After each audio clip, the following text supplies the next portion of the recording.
Bismillahirrahmanirrahim. Assalamualaikum warahmatullahi wabarakatuh.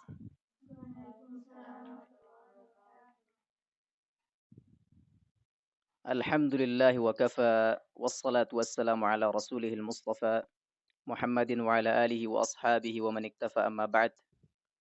Bersyukur kita kepada Allah SWT, bersalawat kita kepada Nabi kita Muhammad sallallahu alaihi wasallam.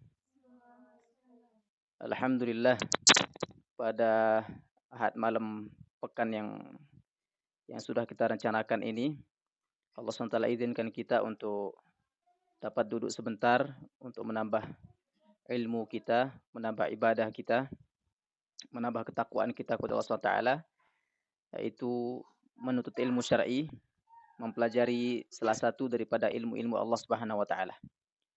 Sesuai dengan yang sudah kita agendakan dan juga sesuai dengan pilihan mayoritas peserta MTQ online, yang menjadi salah satu kitab yang akan kita kaji dari ilmu tajwid adalah Manzumah As-Salsabil Asy-Syafi yang ditulis oleh Al-Imam Uthman bin Sulaiman Murad rahimahullahu ta'ala. Sebelum kita masuk kepada pembahasan kitab, maka sangatlah penting untuk kita membahas terlebih dahulu tentang mabadi asyrah. Mabadi itu apa? Mabadi itu gambaran umum.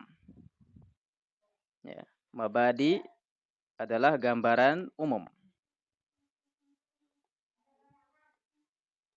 Kalau kita mempelajari sebuah disiplin ilmu, maka di situ ada gambaran umum.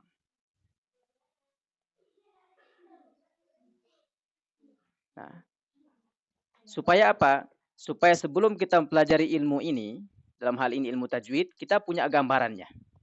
Apa saja yang akan kita pelajari nanti dalam ilmu tajwid ini.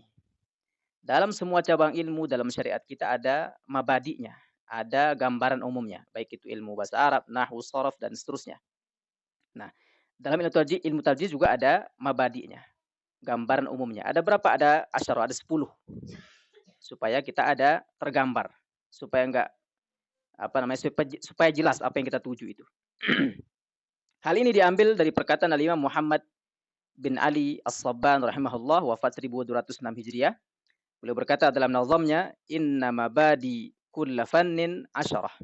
Sesungguhnya prinsip dasar setiap disiplin ilmu itu ada 10. Yang pertama al-haddu. Yang pertama adalah definisi. Definisi itu pengertian. Dalam hal ini ilmu tajwid kita belajar apa arti tajwid itu sendiri. Harus kita tahu. Jangan sampai kita mempelajari sebuah ilmu tapi kita nggak tahu itu ilmu apa. Kemudian yang kedua, wal maudhu', ruang lingkup materinya apa aja yang dibahas dalam ilmu tajwid itu. Supaya kita nggak kesasar. Kita pengennya belajar misalnya tentang fisika, tapi kita masuknya dalam masalah tajwid itu nggak nyambung. Nah, ruang lingkup materinya apa saja. Yang ketiga, as-samrah, manfaat. Manfaat tujuan kita belajar tajwid apa. Yang keempat, fadl wa fadluhu. Keutamaan ilmu tajwid daripada ilmu lain itu apa. Kemudian wanis batun, hubungan ilmu tajwid itu dengan ilmu lain apa? Ada enggak hubungan ilmu tajwid dengan ilmu qiraat? Ada enggak hubungan ilmu tajwid dengan ilmu fikih, hadis dan seterusnya? Kemudian wal wadhi', peletak dasar, penemunya siapa?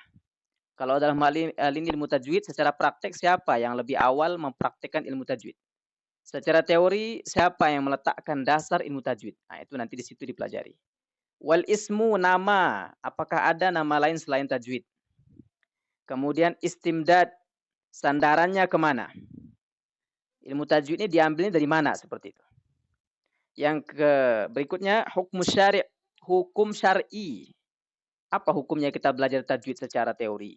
Apa hukumnya kita belajar makhraj sifat huruf? Apa hukumnya kita belajar tajwid secara praktek? Apa hukumnya kita tahsin? Nah, kemudian terakhir masail. Masail itu adalah pokok-pokok masalah, pokok-pokok pembahasan yang dikaji dalam ilmu tajwid itu apa. Nah, kemudian beliau mengatakan di akhir, wal ba'du bil ba'di iktafa. Siapa yang memahami sebagian dari 10 tadi, misalnya dia pahaminya 5 atau 7 atau 4, maka iktafa, cukup. Jadi kalau kita pahami sebagian dari 10 tadi, cukup sebenarnya. Tapi wa man daral jami' hazaz syarafa. Bagi siapa yang menguasai semuanya, maka dia akan meraih kemuliaan. Nah, tentu bagi kita yang saat ini sudah berusia di atas 40, 50, 60 tahun atau dengan kesibukan yang luar biasa, tentu mungkin kalau untuk mempelajari semuanya ya butuh waktu dan butuh energi yang lebih. Nah, tapi kalaupun tidak semuanya maka jangan tinggalkan semuanya. Baik, kita akan bahas satu persatu supaya kita ada gambarannya. Kita lihat pengertiannya sekarang al-haddu. Ta'rif, definisi tajwid itu apa? Kalau kita buka kamus, maka tajwid itu nanti berasal dari kata jawada. Akar katanya jawada, yujawwidu, tajwidan. Ya, jawada, yujawwidu, tajwidan. Nah, dari sini muncul kata tajwid. Dari kata jawada itu nanti muncul kata tajwid. Atau ada juga akar kata lain yaitu hassana. Hassana yuhassinu tahsinan. Hassana yuhassinu tahsinan. Dari sini nanti muncul kata tahsin. Nah, dari kata jawada tadi muncul kata tajwid. Dari kata hassana muncul kata tahsin. Baik jawada ataupun hassana itu bermakna sama, yaitu memperbaiki, memperindah, dan memperbagus. Nah ini. Jadi artinya sama. Jadi kita mau katakan tahsin, silahkan. Mau kita katakan tajwid juga sama. Walaupun di negara kita ini sudah berbeda. Kalau dia lebih pembahasannya ke teori, maka disebut dengan tajwid. Kalau dia pembahasannya praktek, disebut dengan tahsin. Tapi sebenarnya akar katanya sama. Itu secara bahasa. Berikutnya adalah secara istilah. Secara istilah tajwid itu apa?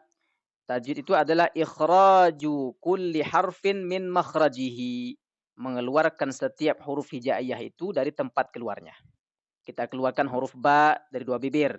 Kita keluarkan huruf ta dari ujung lidah. Itu namanya tajwid.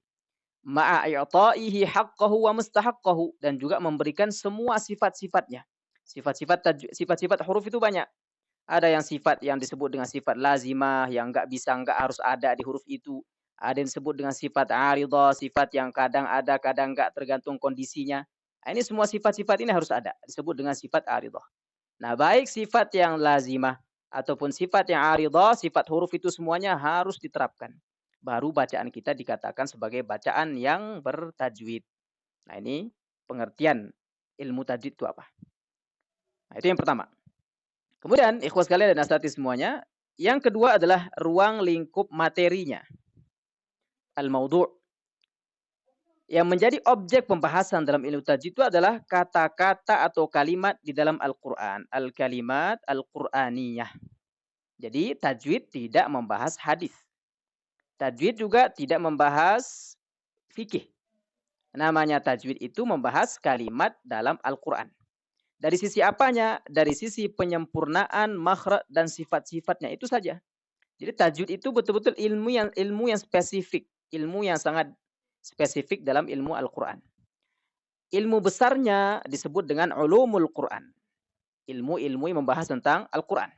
Nah, di situ nanti ada ilmu tafsir, ada ilmu qiraat, ada ilmu tentang rasm, ilmu tentang kaidah penulisan Al-Quran. Nah, salah satu daripada cabang ulumul Quran, ilmu-ilmu Al-Quran adalah ilmu tajwid. Nah, itu saja. Maka kalau ada pertanyaan, apakah wajib kita menggunakan kaidah tajwid ketika azan, ketika baca kitab hadis, ketika baca kitab para ulama, kitab fikih dan seterusnya? Maka jawabannya tidak wajib. Walaupun ada sebagian kecil ulama yang mengatakan ketika kita baca hadis itu juga harus menerapkan tajwid. Tapi ini pendapat sebagian kecil. Masyhur atau jumhur ulama mengatakan ilmu tajwid itu hanya mutlak diterapkan dalam bacaan Al-Qur'anul Karim. Seperti itu. Nah, adapun dalam baca kitab-kitab yang lain, sama juga saat ini kita sedang akan membahas Manzumah Salasabil Asy-Syafi'i, maka cukup menjaga huruf-hurufnya saja. Cukup menjaga huruf-hurufnya. Itu yang kedua. Kemudian ikhwas sekalian yang ketiga, samrah. Apa manfaatnya kita belajar tajwid itu? Nah, apakah cuma fasih atau apa gitu? Maka manfaat utama atau tujuan utama kita belajar tajwid adalah menjaga lisan dari kesalahan. Menjaga lisan lidah kita dari kesalahan saat membaca Al-Quran atau disebut dengan lahan. Ya, kenapa? Karena baca Al-Quran itu ada kaidahnya, ada tata caranya. Allah SWT menurunkan melalui malaikat Jibril alaihissalam kepada Rasul kita SAW, Al-Quran itu bukan langsung diberikan seperti itu saja tanpa diajarkan cara baca, bukan. Tapi ada cara bacanya. Huruf fa bagaimana cara bacanya, basmalah bagaimana cara bacanya, ada cara bacanya. Nah, maka kita belajar tajwid supaya apa? Supaya lidah kita ini nggak salah ketika baca Quran. Tujuannya apa setelah itu? Untuk meraih ridho Allah SWT. Kemudian juga supaya kita mendapatkan kebahagiaan baik di dunia maupun di akhirat. Karena dengan kita baca Quran dengan fasih, kata Rasulullah SAW, al-mahiru bil Quran ma'as safaratil kiramil bararah. Orang yang mahir, orang yang fasih baca Quran itu akan dikumpulkan bersama para malaikat al-kiram yang mulia. Al-bararah lagi baik. Masya Allah. Ini kemuliaan yang luar biasa. Yang tidak bisa didapatkan oleh sembarangan orang. Makanya motivasi kita untuk belajar ilmu tajwid. Apa kata disebutkan dalam Manzumah Al-Muqaddimah Al-Jazariyah, man yuhsinit tajwid yalfar birrasyad. Orang yang membaguskan bacaan Al-Qur'annya dengan tajwid, maka dia akan mendapatkan petunjuk dan juga keuntungan pahala yang melimpah yang besar. Bagaimana tidak melimpah? Man qara'a harfan min kitabillah falahu falahu asyarah, ya kan? Barang siapa yang baca Al-Quran satu hurufnya dihitung 10. Nah, satu hurufnya itu bukan alif lam mim, tapi satu huruf itu alif satu huruf, lam satu huruf, mim satu huruf. Bagaimana tidak? Seseorang yang membaca Al-Quran dengan fasih akan mendapatkan pahala yang melimpah. Karena hitungan pahalanya adalah per huruf. Kemudian, yang keempat, al-fadl, keutamaan. Apa keutamaannya ilmu tajwid daripada ilmu yang lain? Nah, ilmu tajwid ini adalah min asyrafil ulum, di antara ilmu-ilmu yang paling mulia. Kenapa ilmu tajwid menjadi ilmu yang paling mulia? Karena keterkaitannya langsung dengan kalamullah. Segala sesuatu yang berkaitan langsung dengan firman Allah SWT, dengan Al-Quran, maka akan menjadi mulia. Rasulullah SAW, Muhammad SAW sebagai Nabi Rasul terakhir, menjadi Rasul yang paling mulia. Kenapa? Karena diturunkan kepada beliau Al-Quran. Maka begitu juga segala ilmu yang langsung dinisbatkan, dikaitkan dengan Al-Quran, maka ilmu itu menjadi ilmu yang sangat mulia. Nah, maka jangan menganggap sepele, jangan menganggap remeh ilmu tajwid. Ilmu tajwid adalah ilmu yang sangat mulia.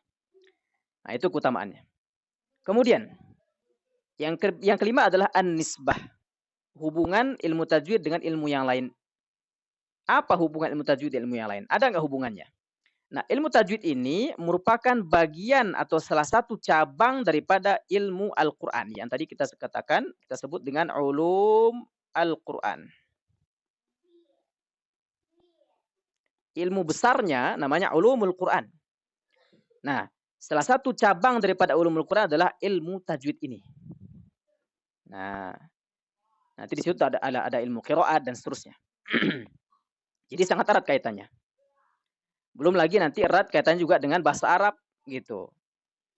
Nah, apalagi nanti kalau kita sudah masuk kepada pembahasan waqaf ibtida, pembahasan maktu mausul, itu sangat erat kaitannya dengan bahasa Arab. Maka terkhusus bagi kita ikhwas sekalian yang saat ini mengajar Al-Quran atau guru ngaji, apalagi guru tahfidz, guru pondok pesantren, khususnya guru Al-Quran, mau nggak mau, suka nggak suka, kita mesti belajar bahasa Arab. Jangan cukupkan diri belajar tajwid, belajar tahsin. Karena nggak bisa dipisahkan antara Al-Quran dengan bahasa Arab. Kemudian yang keenam, al-wadi'. Siapa peletak dasarnya? Maka ini dibagi. Secara praktik, yang meletakkan dasar atau yang pertama kali, atau bisa dikatakan manusia yang pertama kali membaca Al-Quran dengan tajwid adalah Rasulullah SAW. Nggak ada yang lain. Rasulullah SAW adalah manusia pertama yang baca Al-Quran dengan tajwid. Nah, kemudian yang kedua secara teori. Secara teori berarti ini makhrajnya di mana, ini hukumnya apa, itu teori namanya. Nah, secara teori maka para ulama kita berbeda pendapat. Ada yang mengatakan Al-Imam Abul Aswad Ad-Du'ali yang pertama kali menyusun dalam ilmu tajwid. Ada yang mengatakan Al-Imam Al-Khalil bin Ahmad Al-Farahidi. Ada juga yang mengatakan para imam qiraat.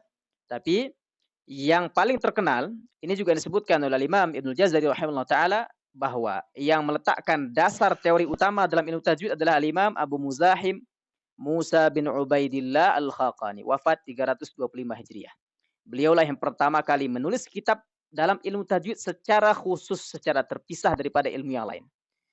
Ya, kitabnya terkenal sampai sekarang, pernah juga kita bahas secara online yang berjudul Ra'iyah Al-Khaqani atau Qasidah Al-Khaqaniyah. Nah, ini dia. Nah, ini. Kemudian berikutnya, yang ketujuh adalah nama. Al-ism. Apa namanya? Maka ilmu ini yang sedang kita pelajari, namanya yang paling terkenal adalah ilmu tajwid. Nama yang paling terkenal adalah tajwid. Tapi ada juga nama lain, tahsin Al-Quran. Nah, itu sama itu. Ada juga fanut tartil, fanut tilawah dan seterusnya. Itu nama-nama lain daripada ilmu tajwid. Tapi yang paling terkenal adalah tajwid. Nah, seperti itu. Biar kita nggak bingung ya. Ini tahsin dengan tajwid apa bedanya kan begitu. Kemudian al-istimdad yang kedelapan, sandarannya. Tajwid ini diambil dari mana seperti itu.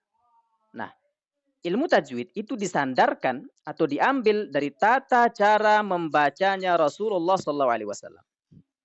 Bagaimana Rasulullah SAW dahulu 1400 tahun yang lalu membaca Al-Quran, maka seperti itulah saat ini kita membaca Al-Quran itu.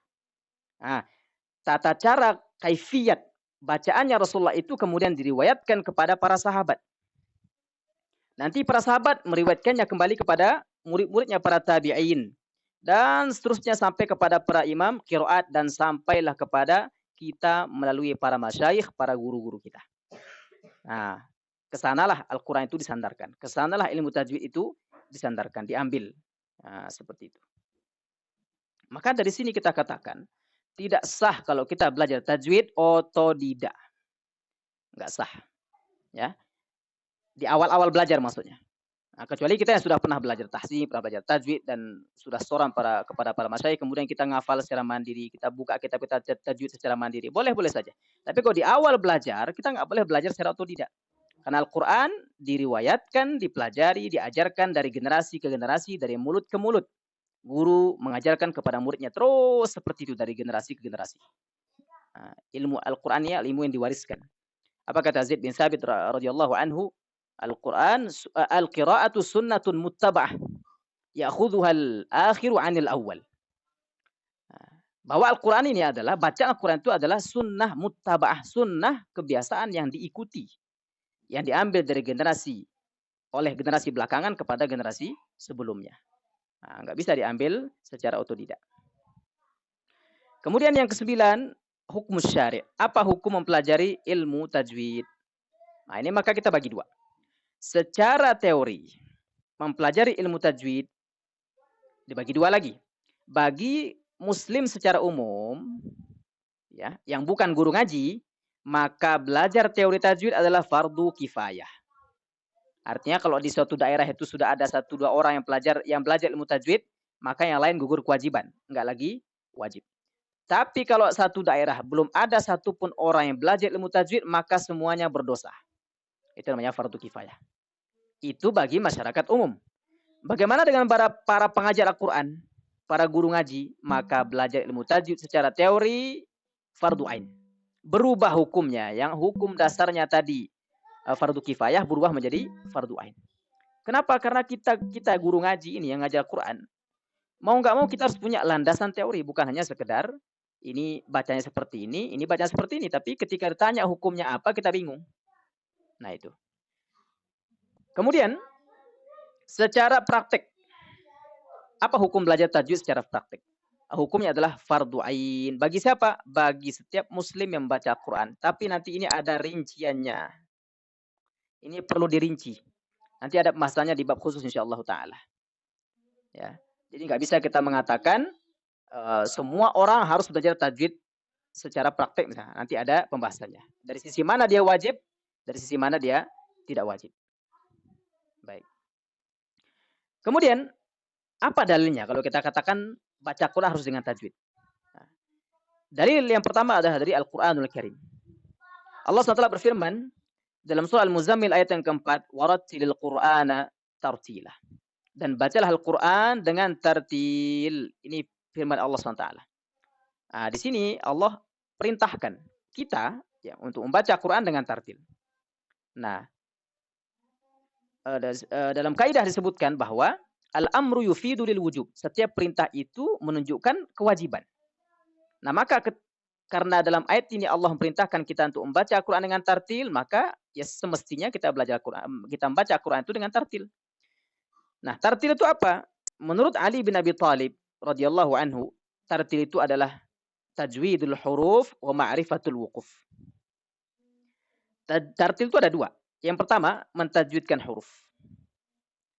Yang kedua, mengetahui kaidah waqaf dan ibtida. Apa maksud mentajwidkan huruf ini? Mengeluarkan setiap huruf hijaiyah itu dari makhrajnya dengan tepat, memberikan sifat-sifatnya dengan pas, dengan proporsional. Hukum-hukum tajwidnya juga diterapkan, baik itu nun sukun, mim sukun, hukum-hukum mad. Itu semuanya diterapkan. Itu namanya mentajwidkan huruf. Apakah cukup sampai situ? Enggak. Tapi juga dilengkapi dengan wa ma'rifatul wuquf, mengetahui kaidah waqaf dan ibtida. Di mana kita boleh berhenti ketika baca Quran? Di mana kita boleh memulai? Karena berhenti dan memulai baca Quran enggak boleh sembarangan. Sama halnya dengan kita parkir kendaraan, itu enggak boleh sembarangan.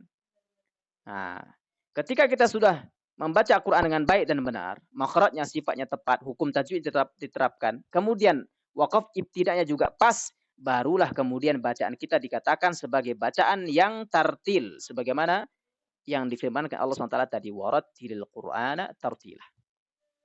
Nah, ini dalilnya. Ini di antara sekian dalil ya. Banyak lagi dalil yang enggak bisa kita sebutkan satu persatu di sini. Kemudian yang ke-10, apa saja yang menjadi masail pokok yang akan dibahas dalam ilmu tajwid itu apa saja? Nah, ini kalau kita bagi menjadi 4 bagian utama ya. Yang pertama, mengenal makharijil huruf.